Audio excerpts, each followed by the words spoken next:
Hi friends, आप देख रहे हैं फिल्मी खिचड़ी। मैं हूं रूना आशीष और हम आज बात करने वाले हैं अधूरी ज़िंदगी में दिव्या भारती की। 19 साल की उम्र कोई उम्र नहीं होती है इस दुनिया को रुखसत करके जाने की। आपके पास you have name, you have fame, you have loving husband, then क्यों ये ज़िंदगी आपको छीन कर ले गई है। पूरी कहानी क्या हुई थी, एक रात पहले क्या हुआ था, एक दिन पहले क्या हुआ था उनकी मौत की, वो सब बताऊंगी। लेकिन उसके पहले अगर आपने चैनल सब्सक्राइब नहीं किया है तो प्लीज़ सब्सक्राइब फिल्मी खिचड़ी। फ्रेंड्स, दिव्या भारती की अगर मैं बात करती हूँ तो बहुत ही जल्द, हार्डली 2-2.5 साल के अंतराल में उन्होंने अपना बहुत बड़ा नाम कमा लिया था। She became one of the most loved and popular actress. मैं उसमें आई थिंक अपने स्कूल के एग्ज़ाम्स दे रही थी, क्योंकि ये 5 अप्रैल के आसपास की बात है। तो हम लोग भी जब फ्रेंड्स ने सुना था तो हम लोग बहुत शॉक हो गए थे और बहुत बहुत बुरा लगा था। तो सर्टनली उनके फैंस और उनके आसपास रहने वाले और फिल्म इंडस्ट्री को कितना बड़ा धक्का पहुंचा होगा। हुआ कुछ यूँ था कि 4 तारीख को वो लौटी थी चेन्नई से और सुबह 10 साढ़े 10 के आसपास उनकी कोई फ़्लाइट आई थी चेन्नई की। और वहाँ पर आने के बाद, घर पर आने के बाद उन्हें लगा कि चलो घर एक बार देख लिया जाए। घर ढूंढना चाहती थी अपने घर वालों के लिए, अपने लिए। उन्होंने फिर से रिपोर्ट करना था 5 तारीख को चेन्नई के, माफ़ कीजिए, हैदराबाद के लिए। उन्होंने प्रोड्यूसर को फ़ोन लगाया कि हैदराबाद नहीं आ पाऊँगी, थोड़ा सा थक गई हूँ, ब्रेक लेना चाहती हूँ।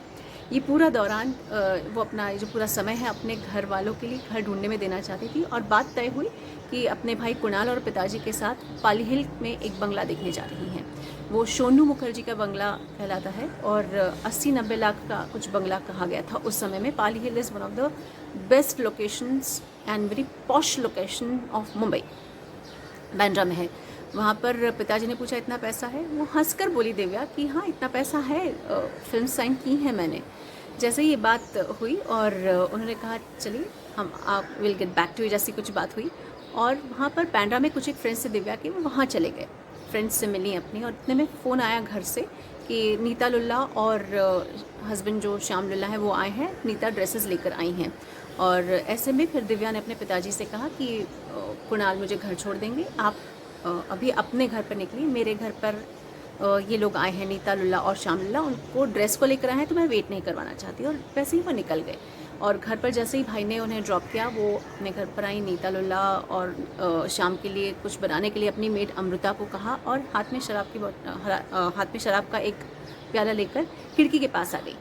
खिड़की उनका बहुत फेवरेट स्पॉट हुआ करता था, वो वहाँ अक्सर खड़ी रहा करती थी। और कहा जाता है कि जैसे ही वो मुड़ने को हुई तो शायद शराब की खुमारी थी, बैलेंस खो गया, वो नीचे गिर गई 5वीं मंजिल से। कहा जाता है कि जहाँ वो गिरी हैं उस एरिया में जनरली कार पार्क हुआ करती थी, उस दिन नहीं हुई थी। और कहा जाता है कि ये लोग सभी लोग नीचे आवाज़ सुनकर जब गए तो उनकी हालत ख़राब हो चुकी थी और पास ही के हॉस्पिटल में, कूपर हॉस्पिटल में ले जाया जा रहा था, जहाँ पर वो मौत, उनकी मृत्यु घोषित कर दी गई थी। और बहुत सारी बातें आई थी। कहा जाता है कि इतनी कम उम्र में गिर गई, ये यकीन करना मुश्किल है। ये भी कहा जाता है कि उन्हें आत्महत्या की होगी, क्यों की होगी इसके कोई कारण नहीं थे। उकसाया गया होगा, इसका भी कोई कारण नज़र नहीं आता है। बाद में फिर ये भी कहा जाता है कि अंडरवर्ल्ड से लिंक हुई थी, कोई बात ऐसी हुई थी जो दिव्या को परेशान कर रही थी और उन्हें आत्महत्या कर ली। फिर एक और थ्योरी ये भी आई, हाइपोथेसिस की शायद जो अंडरवर्ल्ड और फिल्म इंडस्ट्री का नेक्सस है, इसके ये पहले कदम हो रहे थे। और इस बारे में बढ़ते कदमों की आहट सुनते हुए दिव्या भारती को बहुत धक्का पहुंचा था। She could not take it और शायद ही हत्या की साजिश भी हो सकती है। हालांकि तमाम हाइपोथेसिस, समान थ्योरी को पुलिस वालों ने नकार दिया और इसे एक एक्सीडेंट घोषित कर दिया गया।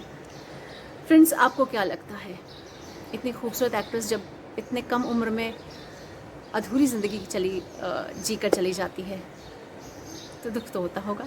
कमेंट ज़रूर कीजिएगा। जय हिंद।